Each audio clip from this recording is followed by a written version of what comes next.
Halo, Shalom.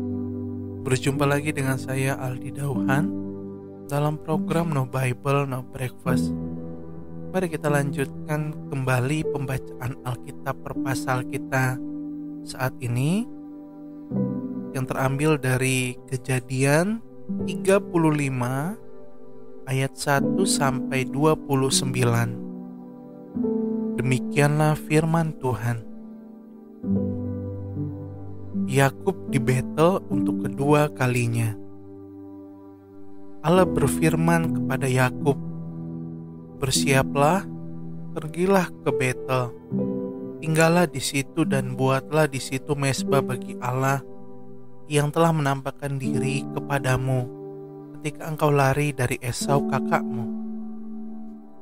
Lalu berkatalah Yakub kepada seisi rumahnya dan kepada semua orang yang bersama-sama dengan dia, "Jauhkanlah dewa-dewa asing yang ada di tengah-tengah kamu. Tahirkanlah dirimu dan tukarlah pakaianmu. Marilah kita bersiap dan pergi ke Betel. Aku akan membuat mezbah di situ bagi Allah yang telah menjawab aku pada masa kesesakanku dan yang telah menyertai aku di jalan yang kutempuh." Mereka menyerahkan kepada Yakub segala dewa asing yang dipunyai mereka dan anting-anting yang ada pada telinga mereka. Lalu Yakub menanamnya di bawah pohon besar yang di dekat Sikem. Sesudah itu berangkatlah mereka, dan kedahsyatan yang dari Allah meliputi kota-kota sekeliling mereka, sehingga anak-anak Yakub tidak dikejar. Lalu sampailah Yakub ke Luz yang di tanah Kanaan, yaitu Betel. Ia dan semua orang yang bersama-sama dengan dia. Didirikannya lah mezbah di situ, dan dinamainya lah tempat itu El Betel, karena Allah telah menyatakan diri kepadanya di situ ketika ia lari terhadap kakaknya. Ketika Deborah, inang pengasuh Ribka mati, dikuburkanlah dia di sebelah hilir Betel di bawah pohon besar yang dinamai orang pohon besar penangisan. Setelah Yakub datang dari Padan Aram, maka Allah menampakkan diri pula kepadanya dan memberkati dia. Firman Allah kepadanya, "Namamu Yakub, dari sekarang namamu bukan lagi Yakub, melainkan Israel. Itulah yang akan menjadi namamu." Maka Allah menamai dia Israel.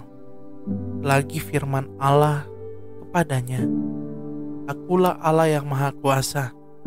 Beranak cuculah dan bertambah banyak. Satu bangsa, bahkan sekumpulan bangsa-bangsa akan terjadi daripadamu, dan raja-raja akan berasal daripadamu. Dan negeri ini yang telah kuberikan kepada Abraham dan kepada Ishak akan kuberikan kepadamu dan juga kepada keturunanmu." Lalu naiklah Allah meninggalkan Yakub dari tempat ia berfirman kepadanya. Kemudian Yakub mendirikan tugu di tempat itu, yakni tugu batu. Ia mempersembahkan korban curahan dan menuangkan minyak di atasnya. Yakub menamai tempat di mana Allah telah berfirman kepadanya Betel. Kelahiran Benyamin. Rahel mati. Sesudah itu berangkatlah mereka dari Betel.